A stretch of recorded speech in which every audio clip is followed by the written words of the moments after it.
அன்பிற்கினிய சகோதரர்களே, சகோதரிகளே, நேற்றைய தினம் முஹம்மது நபி ஸல்லல்லாஹு அலைஹி வஸல்லம் அவர்கள் அநாதை குழந்தைகளை நீங்கள் பார்க்கின்ற பொழுது உங்களுடைய குழந்தைகளை அவர்களுக்கு முன்னால் கொஞ்சாதீர்கள் என்று கூறிய ஒரு பொன்மொழியை, கருத்தை நான் பதிவிட்டிருந்தேன்.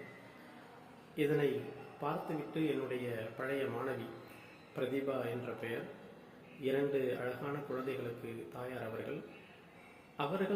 அவர்கள் சார்பாக இதற்கு சில கருத்துக்களை தெரிவித்தார்கள். பொதுவாக இன்று பிறந்தநாள் விழா, திருமண விழா, இது போன்ற விழாக்களுக்கு நாம் அனாதை ஆசிரமங்களுக்கு சென்று அங்கு அவர்களுக்கு உணவுகளையும் இனிப்புகளையும் வழங்கி நாம் சந்தோஷப்படுகிறோம், அவர்களையும் சந்தோஷப்படுத்துகிறோம். இது ஒரு வகையில் பார்க்கும் பொழுது நமக்கு ஒரு சந்தோஷம். இல்லாத அந்த குழந்தைகளுக்கு சந்தோஷமாக இருப்பார்களே, அவர்கள் ஒருவேளை நல்ல உணவாக சாப்பிடுவார்களே அப்படிங்கிற எண்ணத்தில் நாம் கொடுக்கிறோம். அந்த சந்தோஷத்தை அவர்களோடு பகிர்ந்து கொள்கிறோம். ஆனால் அவர்களுடைய மனநிலையை நீங்கள் பார்த்தீர்கள் என்றால், அவர்கள் நம்மளுடைய குழந்தைகளை அழைத்து கொண்டு செல்லும் பொழுது அவர்கள் பொது துணி அணிந்திருப்பார்கள்.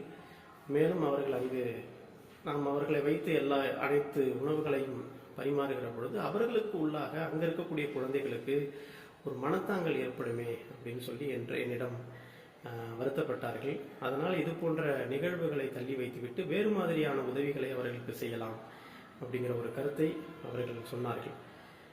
இதன் காரணமாகத்தான் நபிகள் நாயகம் ஸல்லல்லாஹு அலைஹி வஸல்லம் அவர்களுடைய கருத்தை ஆழமாக நம்ம யோசிக்க வேண்டிய சந்தர்ப்பம் ஏற்படுகிறது.